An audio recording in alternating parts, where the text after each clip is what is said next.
이렇게 한번 인사하시겠습니다. 예배 성공하시기 바랍니다. 예배 성공하시기 바랍니다. 예배는 하나님께서 받으시기를 기뻐하시는 것이며 인간이 하나님께 드릴 수 있는 것 중에 가장 고귀하고 존귀한 것입니다.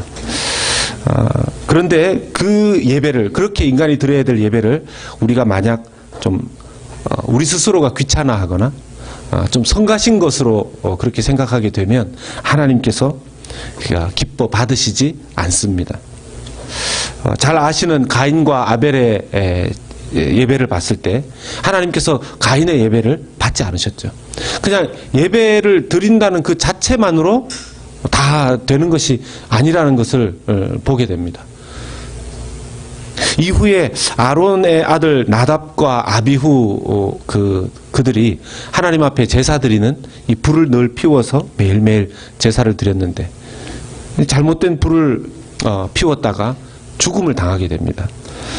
레위기 10장 1절에서 2절 말씀 보면 아론의 아들 나답과 아비후가 각기 향로를 가져다가 여호와께서 명령하시지 아니하신 다른 불을 담아 여호와 앞에 분향하였더니 불이 여호와 앞에서 나와 그들을 삼키매 그들이 여호와 앞에서 죽은지라.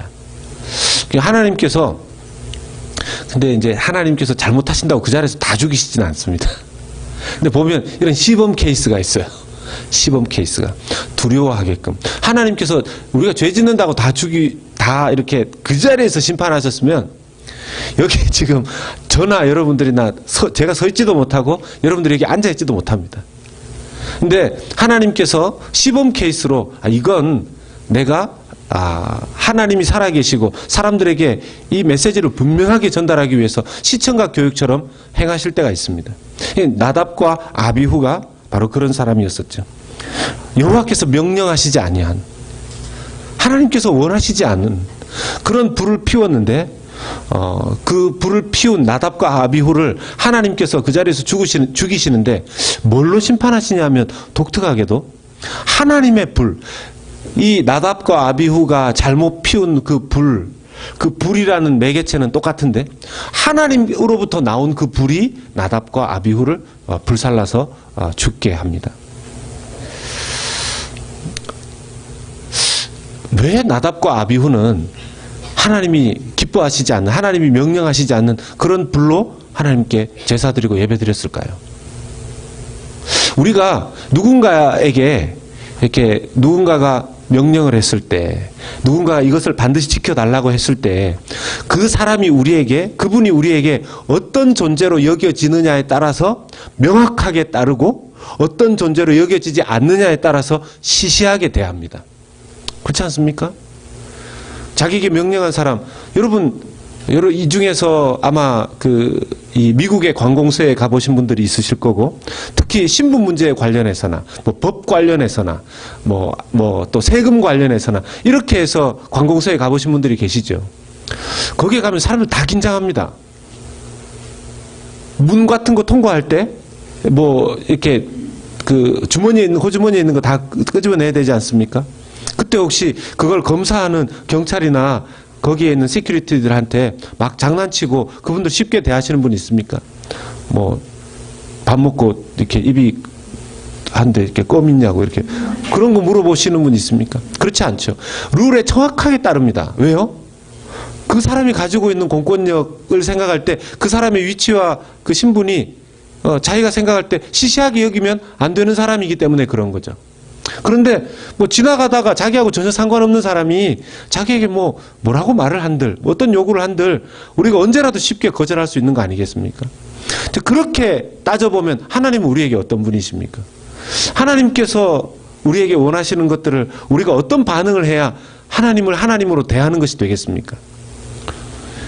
나답과 아비후가 드렸던 불이 무엇인지는 모르지만 하나님께서 명령하시지 않은 불을 드렸다면 나답과 아비후는 하나님을 그 명령을 지키지 않아도 되는 정도의 시시한 분으로 여겼다라는 것이죠. 하나님에 대해서 의구심을 가지고 예배를 드렸다는 것이죠. 하나님께서 받지 않으셨을 뿐만 아니라 그들의 행위를 죽음으로 심판하셨습니다. 이런 케이스를 보더라도 예배는 너무너무 중요한 것입니다. 그러니까 예배 잘못 드리면 최고의 형벌은 뭡니까? 죽는 겁니다. 죽는 거. 예배 잘못 드리면 죽는 것이고요.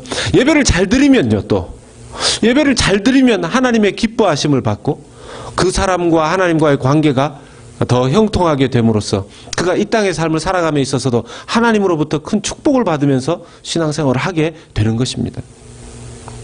여호수아는 아이성 전투를 끝냈습니다. 첫 번째 아이성의 전투는 졌죠. 아간의 범죄 때문에 질 수밖에 없었는데 그 다음번 도전했던 아이성의 전투에서는 이겼습니다.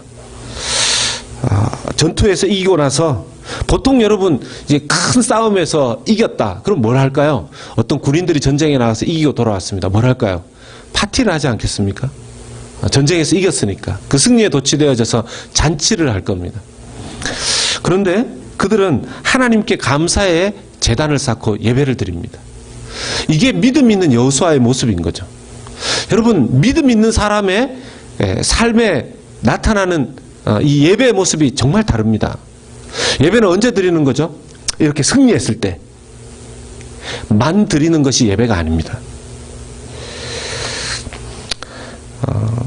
여호수아의 입장에서는 우리가 인간적으로 여호수아를 생각해 보면 아이성과 아이성에서의 그 전투, 아간이라는 한 사람이 범죄해서 전쟁에서 져서 자기의 동족들이 죽었습니다. 그리고 그것을 회개하고 하나님이 찾아내게 해주셔서 다시 아이성 전투에서 이길 수 있었어요. 근데 앞으로 지금 가나안 안에서의 전투는 수없이도 많이 남아 있습니다. 아이성의 이 모습들을 볼 때 여호수아에게 있어서는 앞으로의 전쟁 수없이 많은 성공과 실패가 예견이 되지 않겠습니까? 여호수아 입장에서 앞으로 걱정거리가 산재해 있는 이런 상황 속에서 앞이 캄캄했을 수도 있을 겁니다. 여러분, 우리 신앙생활도 좀 그렇지 않습니까? 어떤 날은 예배를 막 드리고 싶은 날이 있잖아요. 왠지 지난 한 주간은 크게 사고도 안 치고 죄도 안 짓고 말도 그 한 주간은 어떻게 하는 말마다 그렇게 고운 말만 나와가지고 고운 말 예쁜 말만 나와서 사람들도 잘 섬긴 것 같고 그런 날은 왠지 예배를 막 드리고 싶어요. 가만히 있었는데도 막 돈이 그냥 자기 손에 막 척척 들어오고 그러니까 헌금도 막 더 드리고 싶고. 근데 어떤 주간은 왜 웃습니까? 그랬었어요. 지난 주간에 어떤 주간은 무슨 말만 하면 다투고 한 주간의 삶이 짜증으로 시작해서 지난주 예배 끝나자마자 힘들고 어렵고 짜증나는 일이 생겼는데 예배 오기 직전까지도 그랬었어요. 예배 드리고 싶겠습니까? 근데 이런 일이 우리의 삶 속에 반복되잖아요. 그렇지 않습니까? 어떤 때는 정말 그렇게 예배 드리고 싶은 날이 있는가 하면 어떤 때는 그냥 예배고 뭐고 간에 그냥 집에서 푹 주무시고 싶다. 그런 때가 있지 않습니까? 이럴 때 이제 반응을 안 해주시면 저만 나쁜 사람이 되는 거죠. 저도 그럴 때 있습니다. 몸이 피곤하거나 왠지 그냥 만사가 귀찮고 예배 늘 드리는 건데 이런 생각이 들 때가 있다라는 것이죠. 근데 이런 신앙생활의 높낮이가 약간 높고 약간 작은 게 있는 것일 뿐만 아니라 엄청나게 높고 엄청나게 낮을 때도 있다라는 것입니다. 큰 역경을 경험할 때도 예배할 수 있을까요? 여러분, 욥의 예배를 생각해 보십시오. 어느 날 갑자기 자기 자녀들이 죽고 자기 재산 다 잃었습니다. 그리고 자기 건강도 잃었습니다. 우리는요, 기쁜 날은 예배 드리러 올 수 있어요. 오히려 우리는 기쁘기 때문에 예배 드린다고 생각합니다. 만약 욥과 같은 일이 우리에게 생겼다면, 너무너무 힘든 일이 우리에게 생겼다면요, 예배하러 올 수 있겠습니까?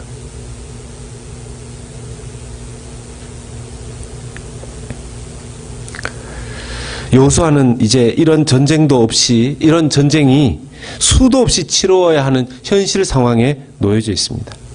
바로 그때 여호수아가 선택하는 것은 전쟁을 잘했든 못했든 제단을 쌓고 하나님 앞에 예배드리는 것입니다.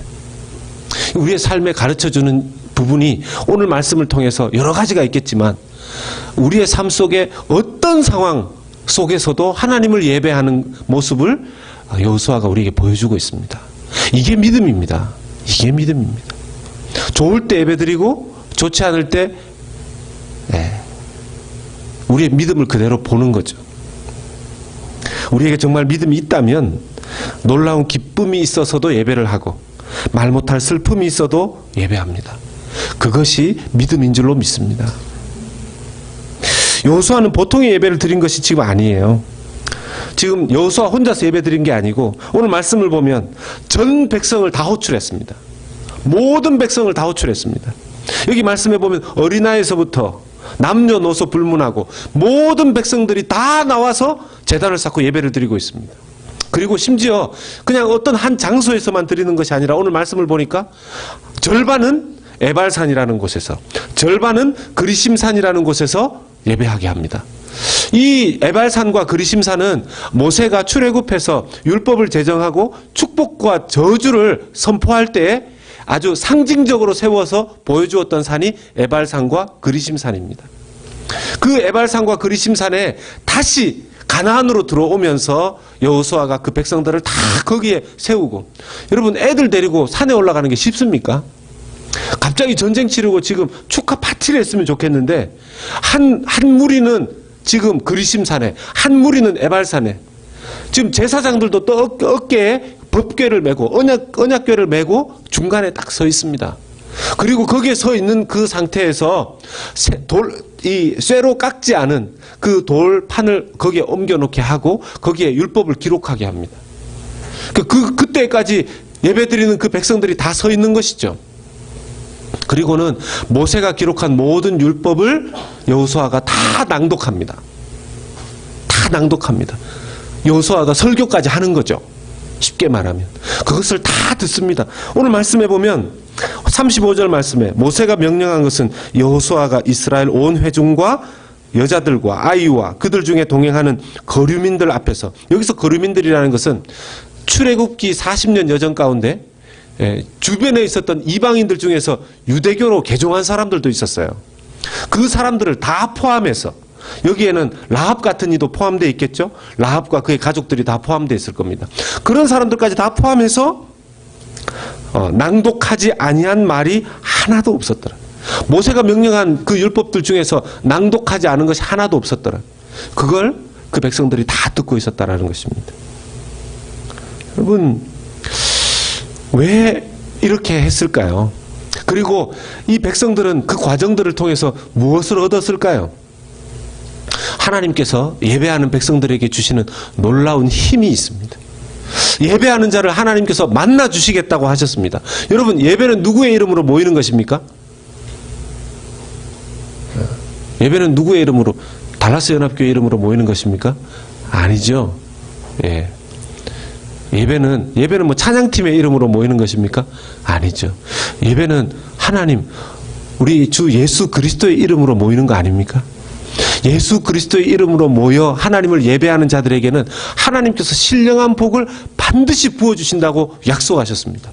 하나님이 임재하신다고 하셨으니까, 내가 너희들 가운데 있겠다고 말씀하셨으니까 예배하는 자들에게는 힘이 주어집니다. 여러분, 놀랍지 않습니까? 일주일에 한 번 쉬어야 되는 날이잖아요. 예를 들면 주일 같은 경우에는 쉬셔야 되는 거잖아요. 월요일부터 토요일까지 막 축자사자 일하셨잖아요.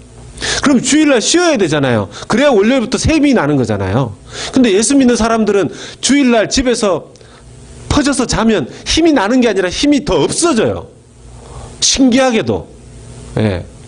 꼭 이걸 테스트를 안 해보셔도 됩니다. 예. 이거 안 해보셔도 돼요. 예. 예.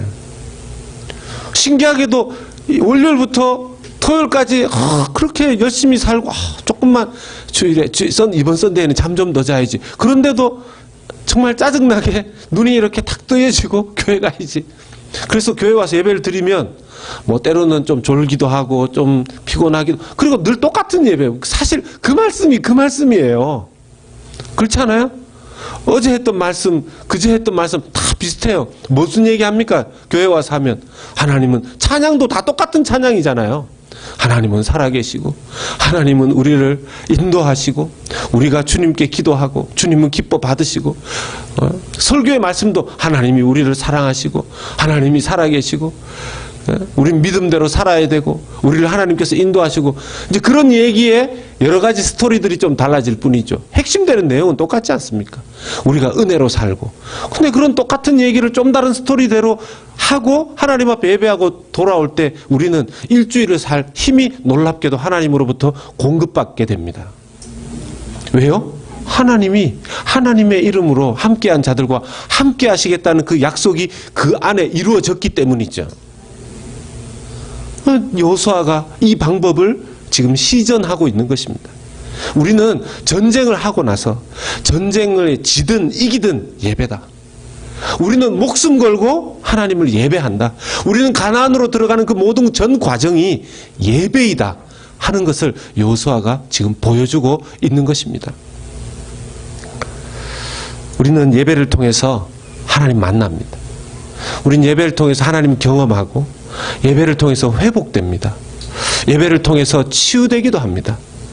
예배를 통해서 슬픔이 기쁨이 되고요. 예배를 통해서 고침을 받습니다. 예배를 통해서 놀랍게 살아나는 경험, 인생이 살아나는 경험을 하게 됩니다. 예배를 통해서 이 땅을 걸어갈 힘도 얻고요. 예배가 내 인생의 축복의 통로라는 것을 경험하게 됩니다. 예배가 내 인생의 힘의 근원이라는 사실을 믿으시기를 주의 이름으로 축복합니다. 그래서 여러분, 예배를 빼먹는 것은 자기 스스로 힘을 빼는 것과 똑같습니다. 예배를 하나님 앞에 드리는 것은 자기가, 그러니까 언제 더 예배 드리러 와야 되냐 하면 정말 죽을 것 같을 때, 정말 예배 드릴 힘이 없을 때, 예배 드리기 싫을 때, 그런 상황에 오히려 더 예배의 자리에 나와야 되는 것이죠. 예수님도 마찬가지지 않으셨습니까? 예수님의 힘의 원천은 무엇이었습니까? 물론 예수님이 하나님이셨으니까 가만히 있어도 능력이 발휘되는 분이시지만 우리에게 보여주셨던 시청과 교육은 무엇이었죠? 아니, 그리고 실제 예수님의 삶의 힘의 근원이 어디에서 드러납니까? 하나님 아버지를 예배하는 것 아니었습니까? 그분은 새벽 미명에 매일매일 하나님을 예배했습니다. 예수님께서 직접 하나님을 예배한, 그건 예수님 스스로 새벽 기도를 누가 또 만들어서 예수님이 그런 생각을 하셨겠습니까? 예수님은 그 시간이 가장 기뻤습니다. 예수님 새벽 미명에 하나님 아버지와 교제하는 것이 가장 즐거웠습니다. 우리가 어떻게 하면 그 정도 수준에 좀 갈 수 있을지 잘 모르겠지만요, 예수님의 영이 우리에게 그것을 가르쳐 주신다고 믿습니다. 우리에게 그것을 깨닫게 해주시는 거죠. 여호수아 역시 그를 하나님께서 위대하게 사용하신 이유는 다름 아닌 그가 예배자였기 때문입니다. 그가 힘이 세면 얼마나 셌겠습니까? 그가 지혜가 있었으면 얼마나 지혜가 있었겠습니까? 그가 경험이 있었으면 얼마나 경험이 있었겠습니까? 여호수아를 하나님께서 사용하신 여러 가지 이유가 있지만 그 중에 하나가 그가 예배자였기 때문입니다. 그리고 여호수아가 그 모든 백성들을 예배의 자리로 인도하는 사람이었기 때문에 하나님께서 여호수아를 사용하셨던 것이죠. 사랑하는 여러분, 우리 모두 예배에 성공하는 참된 예배자 되시기를 축복합니다. 그런 의미에서 구체적으로 몇 가지를 나누면, 첫 번째는요, 구체적인 예배자가 되십시오. 아니, 무슨 예배자도 추상적인 예배자가 있고 구체적인 예배자가 있습니까? 예. 구체적인 예배. 여러분들의 예배는 구체적이십니까? 무슨 말이냐 하면, 저와 여러분들이 예배에 대해서 어떤 구체적인 그림이 있으시냐는 겁니다. 교회는 몇 분 전까지 옵니다. 교회는, 예배는 어떻게 구체적으로 준비합니다. 이런 것이 있으시냐는 거죠. 나는 찬송을 드릴 때 나는 이런 식으로 찬송을 드린다. 어떤 식으로? 옆 사람 눈치 보고 찬송을 드린다. 이게 아니고요, 분위기 따라서 찬송 드리는 게 아니라 나는 적어도 내 인생의 찬송은 이렇게 드린다라는 구체적인 찬송에 대한 자세, 예배 자세가 있으시냐 하는 말씀입니다. 기도는 어떻게 하십니까? 그리고 설교는 어떤 자세로 들으십니까? 여러분, 유럽의 초창기에 종교교육대 그 교회에 가보면요, 이것도 편한 의자입니다. 예. 예배에 가보면 예배 그 좌석 자리가 직각으로 되어 있어요. 직각. 예, 직각. 요즘 뭐 영화관 같은 데 가보니까 침대 같은 데 누워서 영화를 보더라고요. 이렇게 잘못 누르니까 막 자빠지겠더라고요. 침대 같은 점점 편안한 예배를 드리고 싶어 하잖아요. 극장식. 근데 그 왜 유럽의 초창기의 종교개혁의 그 교회들은 그렇게 직각의 의자를 만들어 놨을까요? 불편하게 예배드리라는 거죠. 쉬운 메시지입니다. 불편하게 예배드리라는 거죠. 편한 자세로 그렇게 예배드리지 말라는 겁니다. 왜요? 하나님 앞에 긴장하라는 겁니다. 하나님 두려워하라는 거죠. 근데 뭐 오늘날 그렇게까지 만들 필요는 없겠지만 예배드리는 나의 자세는 어떤지, 설교를 듣는 그 자세는 어떤지, 설교를 들을 때 어떤 분들은 노트 테이킹을 합니다. 그래서 한 주간 동안 자기가 들은 그 설교 중에서 자기가 어떤 부분들을 실천했는지, 실천하고자 기도하고 애를 썼는지 그런 것들을 점검하죠. 예배의 자세 아니겠습니까? 구체적인 예배죠. 헌금은 어떤 기준으로 준비합니까? 그날 내키는 대로 은혜 받으면 많이. 무슨 쇼입니까? 아니면 이렇게 넣어서 자기가 무슨 주택복권 추첨하듯이 이렇게 지갑에서 꺼내서 10불짜리 나오면 오늘은 10불 당첨, 1불 나오면 1불 당첨, 100불 나오면 잘못 꺼냈네 다시 넣고. 아니죠. 기준이 필요하죠. 내가 하나님 앞에 예배하는, 여러분 그 모든 순서가 다 예배잖아요. 구체적인 예배를 하나님 앞에 드려야 된다는 것입니다. 내가 하나님 앞에 그런 구체적인 기준으로 드리지 않으면 모든 예배가 뭐죠? 추상적인 예배, 희미한 예배입니다. 분위기 따라서 드리는 예배.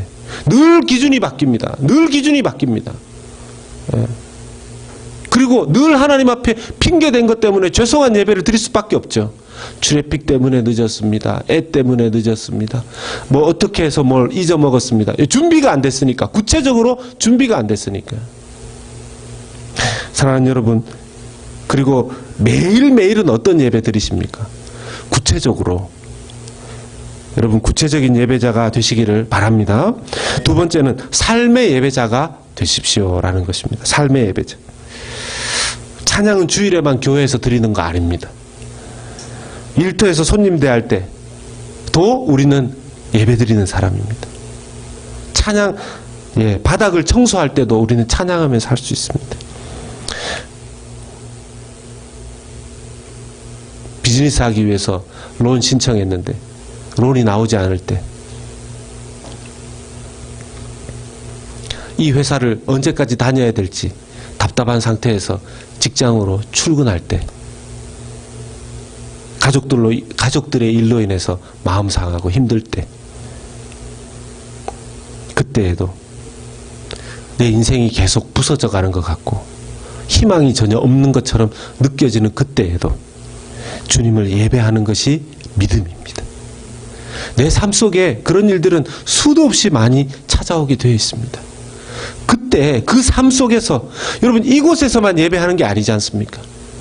삶의 현장에서. 그래서 정말 그 사람이 온전한 예배자인가는 여기 이 예배당에서 예배를 드릴 때도 표가 나지만 삶의 현장에서 100%, 90%, 80% 몇 퍼센트 예배자인지 알 수 있다라는 것이죠. 세 번째는 예배를 타협하지 말라는 것입니다. 예배를 타협하지 마십시오. 물론 바쁜 경우에, 막 급한 경우에, 아픈 경우에, 피치 못할 사정으로 예배에 빠지는 경우도 있습니다. 그럴 수 있죠. 그러나 어떤 경우에서든지 목숨 걸고 예배를 지키기 위해서 애를 한번 써보십시오. 저희 교회에 한번 오신 적이 있으셨죠. 김홍장 전도사님이라고 큐티 세미나 인도하셨었는데, 이분이 한 번은 이 위장 쪽에 이렇게 그 위장과 뭐 어디 장 몇 개가 뭐 협착증인가 이렇게 문제가 생겨서 그 수술을 하셨어요. 이렇게 다 이렇게 오픈하셔서 오픈 설저리를 하셨는데, 그분이 제자 훈련을 인도하는 중이셨기 때문에 당연히 그 제자 훈련은 그 주에는 쉴 거라고 생각을 했었는데, 이분이 꿰매고 난 다음에 여기서부터 여기까지 쭉 길게 수술하시고 꿰매고 난 다음에 링거를 이렇게 꽂으시고 거시고 병실에 누워서 일어나시지도 못한 상황에서 자기 제자반 훈련생들 다 모았어요. 거기서 제자 훈련했어요.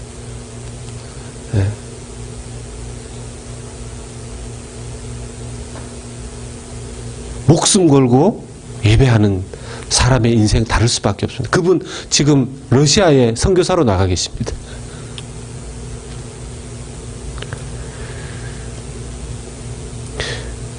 어떤 자녀가 교회를 안 다니는데 그 자녀에게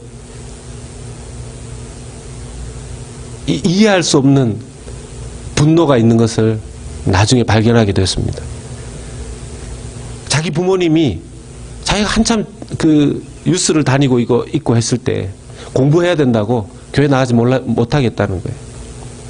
그리고 대학 가고 난 다음에는 왜 교회 안 가냐고 뭐라고 했다는 겁니다. 그 불만으로 교회 안 다니는 거예요.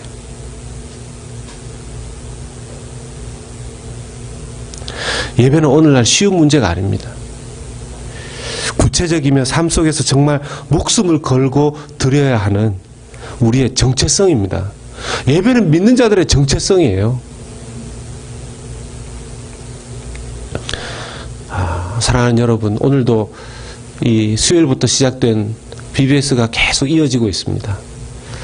요즘 제가 이렇게 생각을 했었는데 이렇게 부부가 좀 통한다고 아내가 이제 며칠 전에 그런 얘기를 하더라고요. 제 남편이 걱정이 되니까 주일날 설교를 위해서 많이 이제 기도를 하는데 요 근래 자기 기도 제목을 그것 말고 좀 더 해야 되겠다는 생각이 들더래요. 들여다보면 빈틈이 너무 많으니까 이제 그렇겠지만 주일날 설교뿐만 아니라 그 설교가 한 주간 동안 성도들의 삶에서 정말 실행되어질 수 있도록 기도해야 되겠다 그런 얘기를 하더라고요. 사실은 저는 얼마 전부터 그런 기도를 하고 있었습니다. 그러니까 제가 주일 저녁이 되고 월요일이 되면 그런 기도를 좀 합니다. 하나님, 비록 위대한 그런 설교까지는 되지 않는다 할지라도 그 속에 하나님의 음성이 들어있다고 믿는데 하나님, 그냥 주일을 한번 듣고 성도들의 삶에서 다 그냥 이렇게 마치 휘발유 날아가듯이 다 날아가는 게 아니라 한 주간의 삶 속에 계속 생각나게 해주시고 그 말씀대로 살아보려고 하다가 다시 주일날 만나게 해주십시오. 이 기도를 사실은 하고 있었어요. 좀 됐습니다. 아내가 이제 그 얘기를 하길래 제가 그런 얘기를 별로 나눈 적은 없는데 마음이 좀 통하지 않았나 생각이 드는데요. BBS 하는 아이들, 그 아이들을 위한 기도도 마찬가지입니다. 그냥 지금 예수님 이름으로 찬양하고 예수님 이름으로 퀴즈하고 예수님 이름으로 말씀 듣고 그 많은 액티비티를 다 하지만 그냥 이때 재밌고 즐거웠다는 것으로 끝나는 게 아니라 이게 아이들 가슴 속에 남았으면 좋겠어요. 세상을 살면서 얼마나 흔들릴 일들이 많겠습니까?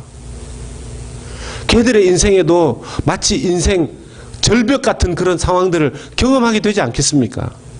그때마다 컴컴한 것이 가까이 가는 게 아니라 어두운 것들이 걔네들에게 가까이 가는 것이 아니라 하나님의 말씀이, 복음이 살아계신 그때 자기가 하나님을 찬양했었던 그 찬양의 가사들이 그 아이에게 생각나고 깨달아지고 다시 보여진다면 얼마나 감사하겠습니까? 그런 BBS가 될 수 있도록 우리 어른들이 기도해야 될 줄로 믿습니다. 말씀을 마무리합니다. 사랑하는 여러분, 예배자로 성공하고 승리할 때 하나님께서 이 땅의 삶을 정말 넉넉하게 걸어갈 새 힘을 날마다 공급해 주십니다.